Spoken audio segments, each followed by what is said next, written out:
huge, tremendous cargo is ever caught, like the 22 tons in Sylmar, no one is ever arrested, and the drugs always conveniently disappear right back out on the street.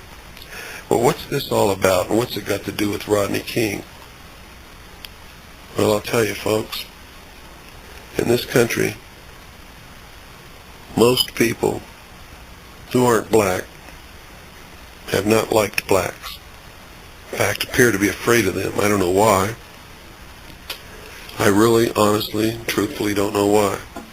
In my life, and in my book, I wrote about a good friendship between myself and a black man. In fact, he was the best man at my wedding.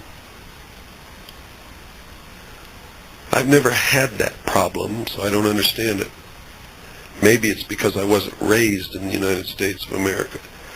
My father was an Air Force officer, command pilot, which means he's flown thousands of hours in airplanes, and he's still alive to talk about it. He's a retired colonel, lives in the state of Texas. And wherever he went, we went. And because of that, I spent a good portion of my life in foreign countries, living on military bases, Air Force bases.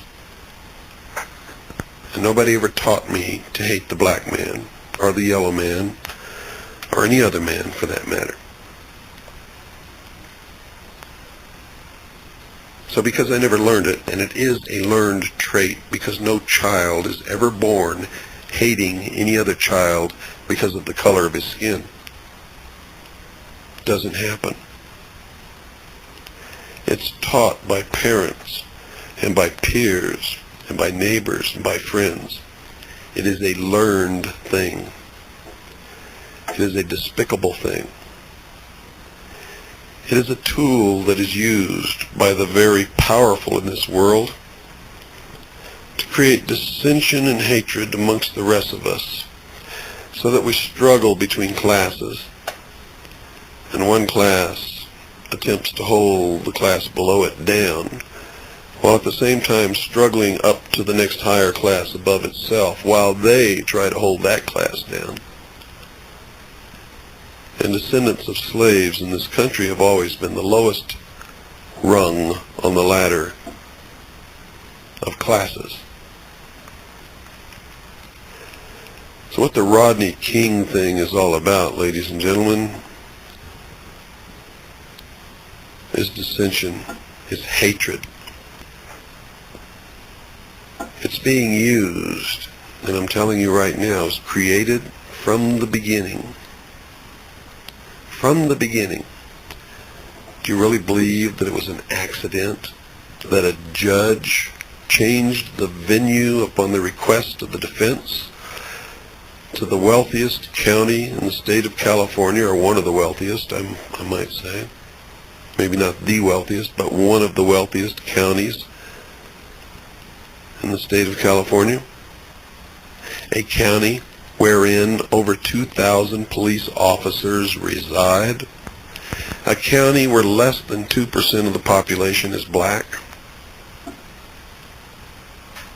A county who does not understand the violence, the oppression, the misery, the frustration of the people who live in South Central Los Angeles. Now, don't get me wrong, I'm not sticking up for Rodney King. Rodney King committed a criminal act. He was drunk. He was speeding. He refused to stop when the police officers turned on their siren and tried to pull him over. Eventually, though, he was stopped. And when he was stopped, his two companions in the automobile got out of the automobile and surrendered to the officers and raised their hands behind their head and did exactly as they were told. And to my knowledge, they were not beaten. Rodney King, on the other hand, refused. He would not comply with the officers' orders. Therefore, when they tried to take him into custody, he resisted. He was then beaten, and for a few moments, it was reasonable force. But But when Rodney King was beaten to the ground and was unarmed and was rendered 56 blows with these clubs, these batons, in 80 seconds, that is excessive force. I don't care what he did. See, I fought in Vietnam. And I'm going to tell you right now, folks, when I shot somebody and he fell to the ground, I didn't shoot him again, even if he was still alive. And I wouldn't have, unless he went for a weapon, or unless all of a sudden he became a very serious threat to me. Rodney King could not have been a threat to anyone. He was surrounded by officers. There were so many officers there that Rodney King could not have been a threat to anyone, could not have hurt anyone, could have been quickly overpowered without the use of any clubs whatsoever. But we're being propelled into a police state. You doubt it? Well, on the first night, the debut of this program, on May the 4th, I talked a little bit about that, and I believe I talked a little bit about it last night, on May 5th.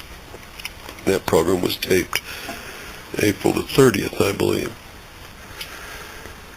But I want you to understand something. When you sit in front of your television on this Friday and Saturday night and watch cops, top cops, lady cops, 911 cops, SWAT cops, detective cops, and all the other cops, grandma cops, and you sit there and watch them break down doors without identifying themselves, without a search warrant, without a court order, rip people's mattresses apart, tear their walls apart, throw all their clothes on the floor. And they do something that you don't see in that series. You know, they strip search people. You don't see that because they can't show it on television. But they do it.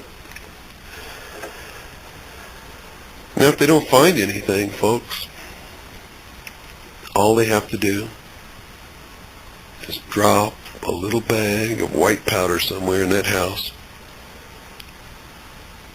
And now they own the house. They take it from you. You don't have it anymore.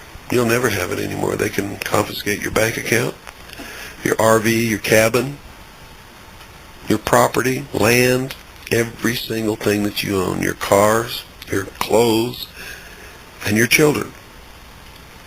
And except for your children, they can auction it all off within 24 hours. And there's not a thing that you can say or do about it. And they can do it without a court order, without a trial, and without even charging you with any crime. And it's happened to many people. And you sit there in front of your television sets and you cheer it on.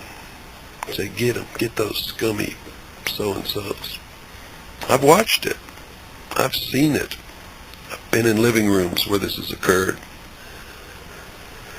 And the reason you do it is because you're watching it happen to blacks, minorities, poor white trash, what they call poor white trash down south.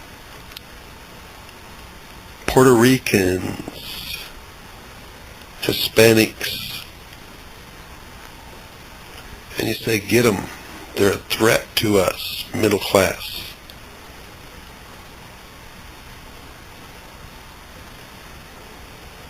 We've got to get the crime and drugs off the streets.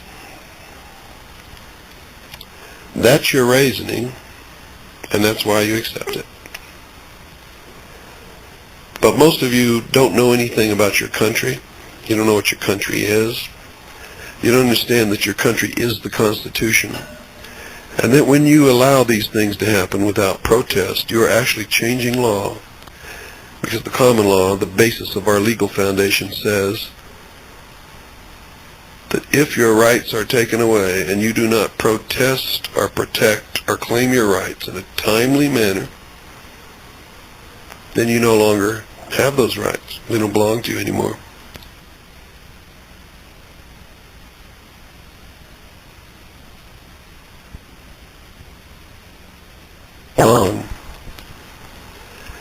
You see, the fourth article and amendment to the Constitution, one of the original Bill of Rights, first 10 amendments, says that all of those things cannot be done. It says that you can't search anybody's person, papers, or property unless upon the issuance of a warrant signed by a judge based upon testimony which produces probable cause that you have committed a crime. And the warrant must name the exact place to be searched and the exact items to be seized. So everything that they're doing is against the Constitution of the United States of America, which is this country. See, the United States of America is the Constitution and the Articles and Amendment thereof. Tear up that document, throw it away. This country ceases to exist. You'll have no more rights, no more protection, no more nothing. And that's what this is all about. They're setting us up to take away everything from us. And all of you people who are falling into it are setting the stage to have it done. If you're black and you participated in the looting and the burning and the rioting, you played right into the hands of those who would oppress us. You have been very stupid. And if you're white and you participated in the looting and the fires and all of the other stuff, the rioting, you too were stupid. You played right into the hands of those who would oppress us. See, on television I saw Hispanics, whites, blacks. I saw a mixture of every single ethnic group and race that exists in this country on the streets rioting. And if you were perceptive, you did too. I never saw a crowd of just blacks, or a crowd of just Hispanics, or a crowd of just whites. No, they were all mixed together, having a great time, taking advantage of the whole thing. And if I had my druthers, you'd all be in jail, not just for looting and rioting. That didn't solve a darn thing, but for endangering the Constitution of this great nation. You see, I sympathize with you. I didn't like that verdict either. And you had a right to go out in the street and protest. You had a right to express your anger, and you should have. This whole nation would have been behind you if that's what you had have done. But you know what you really did? You scared the hell out of middle-class America. Scared them bad. They'll never forget the scenes that they saw on that television set. They will never forget it. And you're going to hear things like this. Frightens so many people is the number of guns. You have the number of guns in Los Angeles at the moment in the hands of private citizens. Yes. Well, if you put guns out there thinking that somehow they will be held only by law-abiding citizens, you're wrong. The thugs, the thieves, the hoodlums are going to get them, whether they have to steal them or whether they have to buy them. And you've got a lot of them in this city.